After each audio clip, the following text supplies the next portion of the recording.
what's up? So I'm going to show you quite an in-depth look at the STL Tonality Josh Middleton plugin. I'm so happy with how this turned out. It's just so sick to have all of my gear kind of recreated in plugin form. So I'm also going to show you some kind of stuff that I look out for in the mix or just when I'm dialing in tones. And yeah, let's get to it. So in the stomp box section, we've got a compressor. I kind of always use this for cleans. I like a kind of more squished, clean sound. Kind of helps tame any shrill notes that might jump out. But yes, again, mainly that's just for cleans for me. Up next, we've got an octave pedal. There's an octave below and an octave above. I use an octave below blended in quite a bit for just kind of single note riffs, and I'd have that one all the way off. And then sometimes I'll have a bit more of a high-end octave blended in for specific kind of lead stuff. But for the most part, that kind of single note low-end thing with a bit of the octave blended in is what I do. Up next, Overdrive 1. This is based off the Tempest pedal. So you've got a high pass and a low pass, which is kind of really helpful and kind of getting a bit more surgical with dialing in the tones depending on what amp you're using. And then the last boost here is based off of Maxon OD808. Up next, the amps. My Holy Grail 5150 block letter. There's a lot of debate around the block letter thing. I know James Brown, the guy that kind of designed the amp, says they're exactly the same as the other incarnations, at least the 5150 single channel one. But I have a few friends that own block letters. We've done tests with the same DI and DIing just like the amp with a load box up against SIG models. I used to own a SIG model, and I still have a 6505. And the block letters all kind of shared this very distinct kind of low mid-range thing, a bit more of that notey area in like the 400-ish range. It's enough to kind of, I think, back up the folklore around the block letter thing, and this amp rules, and they've recreated my brown Tolex for that. Next amp, PV Triple X. This was the first valve amp that I ever owned. I think it's super underrated. It's got a really linear mid-range, which means there's just like nothing too scooped or boosted. It's very kind of flat across the board, which makes it really sculptable, if that's a word, in the mix. It's got a crystal clear, clean channel, and it's got an active EQ, which is a bit different than the other amps. And the last amp is based off a dual rectifier. In my opinion, this is the best representation of a rectifier in plug-in form. It responds just like the real thing. It's tight in the same way the real one is, but not quite as tight as the 5150. It's just the perfect representation of that amp. I've tried other plugins and they always seem a bit like mushy. So yeah, super happy with how this turned out. Then up next, we've got the cabs. I tend to prefer the top speakers in the cab. So these are all 4x12s, which is my preference. But I've only captured the top speakers, and there's an angle to them that, like, if you copy with the 57 going in, you get a bit more of a direct tone. So the first cab is a Mesa Boogie 412 oversized, and it has speakers from the year 2000. These speakers are amazing. They're really bright and just sit really well in the mix, but they're not like harsh or fizzy or nasty. They're just really great. The second cabinet, exactly same type of cab, but it is a different one, and it has speakers from the year 2001. These speakers are a lot darker. There's a bit more of a high-end roll-off, which pairs really well with the rectifier, which is a bit more fizzy in the high-end.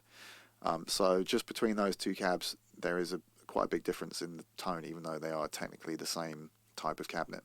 Then the last cab is one of the Silosis Marshall 1960B cabinets. Top right speaker is a V30. It's important to remember that the Mesa Boogie cabs are 8 ohms and the Marshall is 16 ohms, so it's a lot brighter. So it's still a vintage 30, but brighter, obviously. Very different kind of sound to the Mesa Boogie cabinets. And then the top left speaker is an EVH G12. And every speaker's been captured with a SM57, Sennheiser 421, 4-on-4 condenser, and a ribbon. And my personal preferences are just the 41 and the 57. The 57 I'm usually leaning on the most. And then last but not least, one of the things that I really push for to get really in depth with is having this EQ, a very detailed EQ, with a good amount of bands on it that you can kind of do some mix-ready EQing. At least if you're wanting your guitars to sound good when you're demoing and just not have loads of plugins running and everything is kind of, ready to go. If I was doing like a proper mix, I would turn the EQ off here and kind of just rely on like a mix bus on my guitar channel EQ. But I really wanted this in the plugin, so you can kind of see what I'm doing in the presets. I've used this EQ on all of the presets, kind of just identified areas that I might boost or want to notch out, and by turning this on and off and boosting or cutting the frequencies that you've seen me do, you might be able to learn a bit more about my approach to mixing guitars. And then up next we've got the delay and this reverb, which I only really just use for the cleans and leads, but my main focus in life is riffing and chugging. So let's look into dialing in a guitar tone now. So I'm going to be dialing in a tone from the ground up and show you what I look for when dialing in a tone. It's really important for me to say that I think this plugin can kind of handle anything, whether you're up for a more kind of thrashy or scooped sound or a really mid-rangey, modern, kind of djenty sound. It can kind of do everything. So starting off with the overdrives, I personally usually reach for the OD 808 Maxim pedal, which is overdrive 2 here. But if you're going for like a more djenty thing, or you're using a 7-string or an 8-string, using overdrive 1, which can remove a lot more low end, will get you that more kind of snarly, more modern, kind of djenty kind of thing. So for me personally, I gravitate towards this pedal for tones that I like. First thing I want to point out is the tone control on this pedal, on the Maxim OD 808 and most other tube screamers, is not the same as the tone control on your guitar. So having it all the way up is boosting high end. Having it at 12 o'clock on the midpoint is a more neutral sound, and I would much rather be given a tone with the tone knob off rather than all the way up, because that's just boosting a bunch of like harshness. And I'm pretty sure like we've recorded Conclusion of an Age with the tone control all the way off. It's just, not as harsh.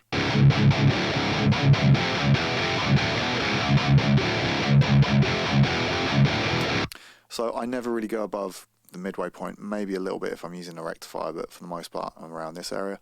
The balance is kind of neutral, 12 o'clock. I'm using a 5150. It does not need pushing. There's a ton of gain on the amp, so you don't need to drive the amp with this going up too high. The drive control, again, not doing much because the 5150 has a ton of drive. So let's look at the amp. So first things first, I think people will probably be like, wow, that's a scoop tone. You've got your mids all the way down there. But I'm using a Mesa Boogie cabinet with 8 ohm vintage 30s with an SM57 on the speaker. All of those components are adding a ton of mid-range. So let's look at the tone using the frequency analyzer of this EQ.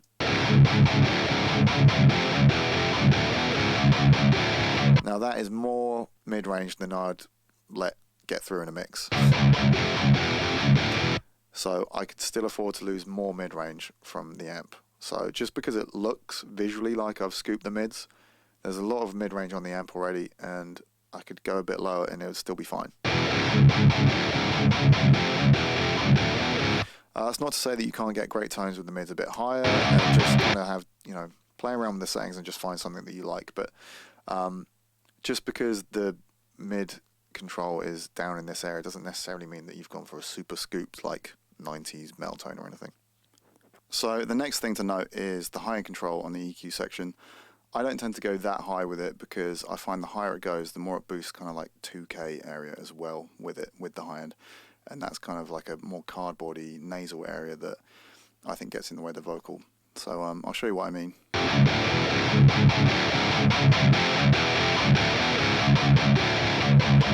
And instead of cranking the high end on there, I tend to get my high end from the presence control over here. Now, I wanted this and all the amps to be an exact replica and representation of the real thing. And anyone who's owned an original 5150 will know that the presence control doesn't really do anything until you get into this area. I'll show you what I mean.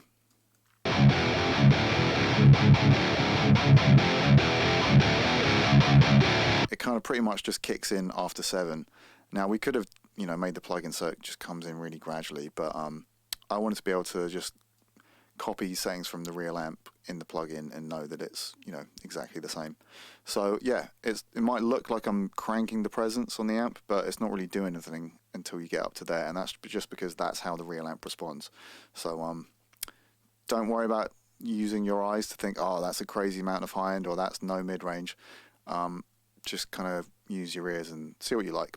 So up next, we're going to take a look at the cab section. So I'm going to be using the top right speaker. So top left, top right, top left, top right. That's what the TL and TR stands for. I'm going to be using cab 1, the oversized Mesa Boogie cabinet. The 57 is my go-to. Let's start with the mic in the center of the cone.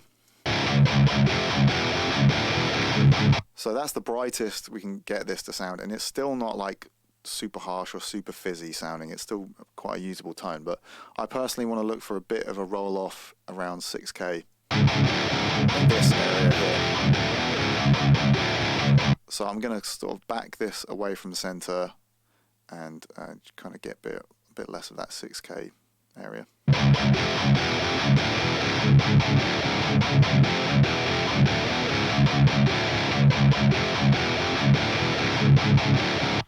Cool. Something else worth noting is you get a bit more of a smooth sound the more you go inwards on the cabinet.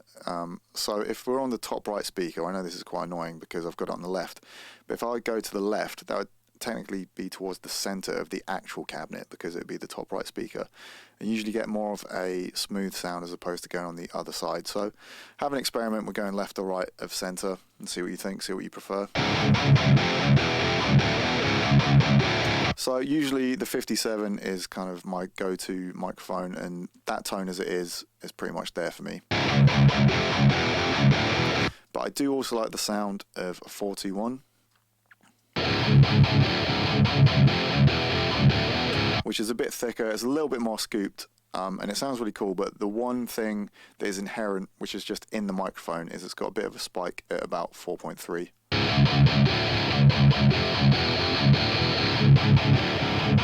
So I'll just engage the CQ and turn it on and off, and you can hear what it's doing.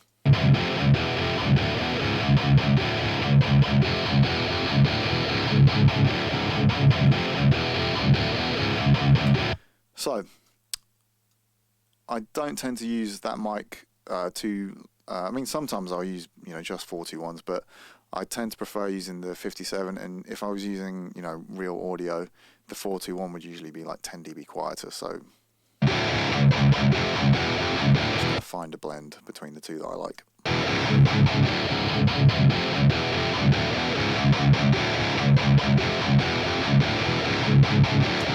Cool. So you'll see in some of the presets that I've gone quite detailed and notched some frequencies here and there in a lot of the presets. I'm going to show you now using this EQ the kind of stuff that I look for and listen out for when dialing in tones in the mix. So I'm going to loop the riff, and I'm going to show you some potential problem areas that most guitar amps have, or certain microphones might have a tendency to bring these frequencies out. So I'll show you some stuff that you might want to look at when mixing guitars. It's important to note that the more crazy you go with EQ with guitars, sometimes your tone can end up just a bit weird. So try not to go too aggressive, but I'll show you some stuff that you might want to listen out for. So first off, that 4.3 spike in the 421. Now we're mostly using the more towards the 57 microphone, so that 4.3 spike's not going to be quite as aggressive as just using that 421 mic on its own.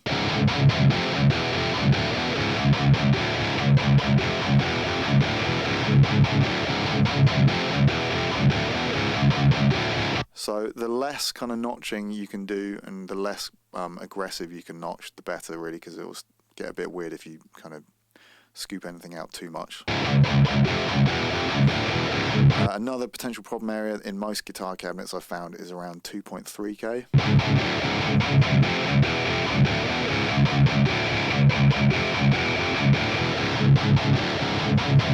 And generally, around 3K or 3.2 in most guitar tones is an area that can be quite harsh, but it's also this area of your tone is kind of the bite and the teeth of your tone, so you don't want to go too aggressive with notching stuff out, but I'll show you what I mean.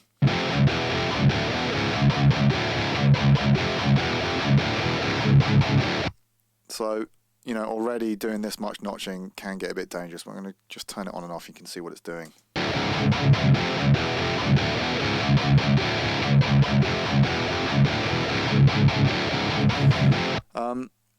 So yeah, let's look at some other areas. Sometimes the kind of 700 area can be kind of like a lower whistle from the cab.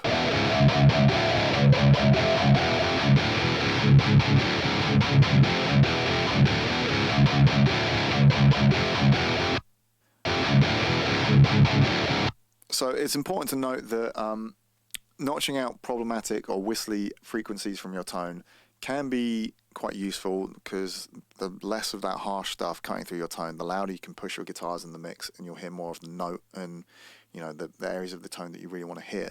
But you can get into trouble if you go too aggressive with EQ, and your guitar tone can just sound a bit weird.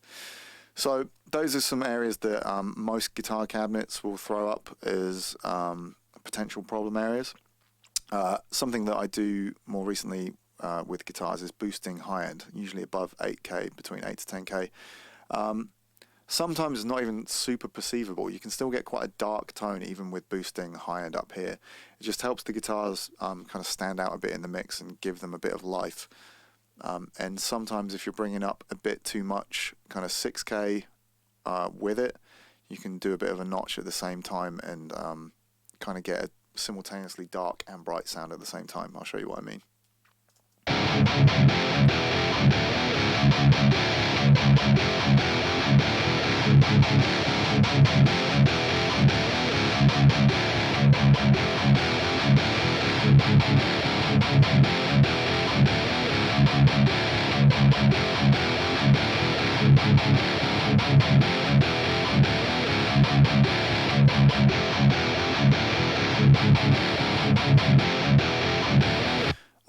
A few people out there that are experienced with mixing might have heard that you know, you can do things like, if you're cutting a certain frequency by a certain amount, you can double that number and boost it in again to kind of help even things out if you're like aggressively notching, which is also something that you can kind of play around with and consider. So to give you an example, if you boosted like 5K, oh sorry, if you cut it by like 2 dB at 5K, try putting in a boost of 2 dB at 10K, that kind of thing. With the low end, a lot of people know to kind of use like a multi-band compressor on the kind of lower mids, or low end and lower mids, as that can get a bit much with palm mutes. With this EQ, it's quite cool. You can make it dynamic, so it kind of does that anyway.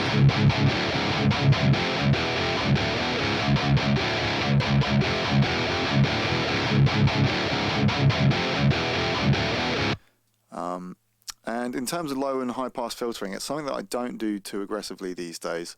I think if you go too aggressive with your low pass, you just kind of make your guitar sound a bit lifeless.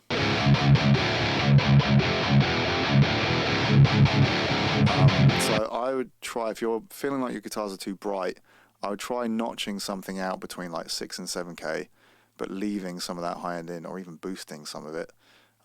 So you've still got a bit of kind of, I don't know, a bit of vibe coming through on the high end. And I don't go too aggressive really with my high pass. It depends on the tuning. Obviously, the lower the tuning, if you're on like an 8 string, then maybe I would get a bit more aggressive. But for me, I usually tend to enjoy playing in like D and C sharp tuning, and I can get away with just keeping it around like 60. So those are just kind of some areas that I would just suggest you kind of pay attention to, and it's all kind of personal preference. But at some point I'll probably do a video of me mixing guitars, you know, within a mix, and show you what I've done to get them to sit in a mix. But those are just some things to look out for, and things that I listen out for when dialing in the tone. So that was quite an in-depth look at how I dial in a tone and things I'd look out for in the mix. Let's check out some other tones with some of the other amps. I'm going to use, let's go for the Tempest drive with the rectifier. And let's go for cab 2. Actually, I'll start from cab 1, just with the 57 on cab 1, and then I'm going to switch to cab 2 whilst dialing it in. So let's start with just the sound of the amp.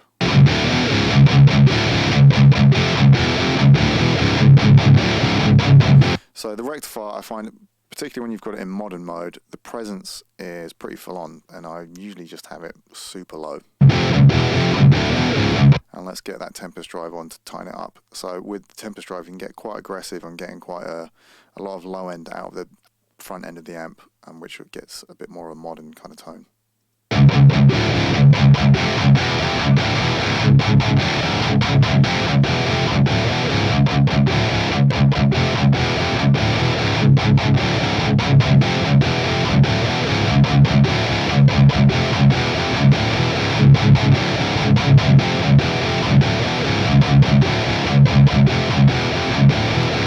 And let's switch to cab 2 now.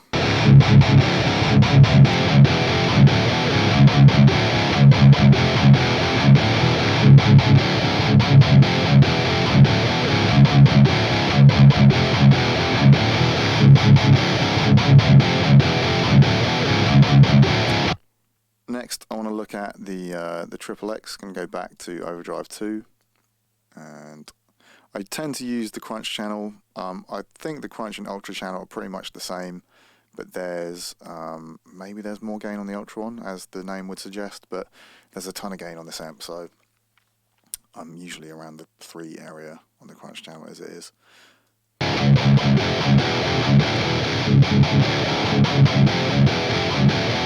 The dampening, have a play with this, tight, mid and loose. I've actually been more recently enjoying it in the loose position, and it's still super tight.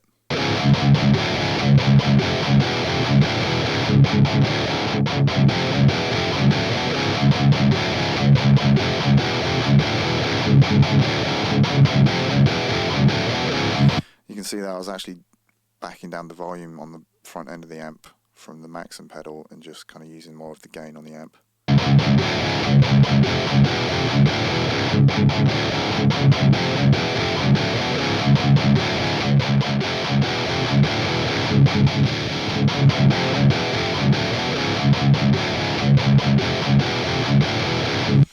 And let's take a look at the Marshall cab.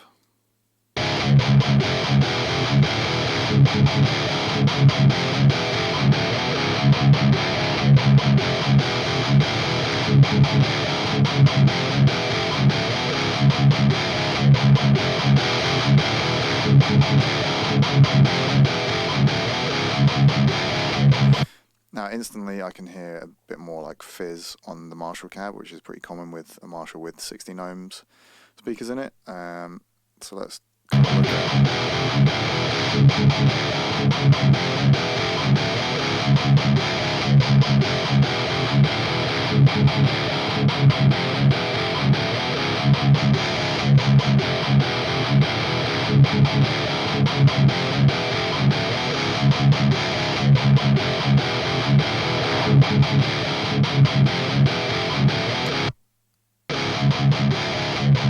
and let's switch back to the 5150.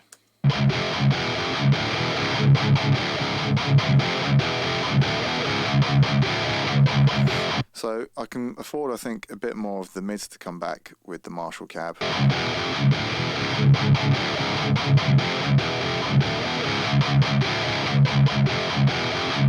Still don't really want to go too high on the high end. I can maybe afford a little less at the presence.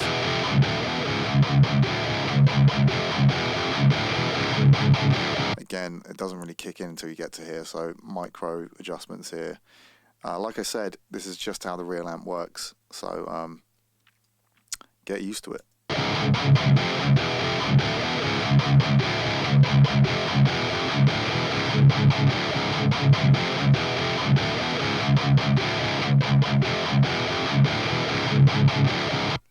So I hope you guys enjoy this plugin as much as I do, whether you're playing any type of heavy music. I'm pretty sure this plugin can confidently do kind of anything you're after.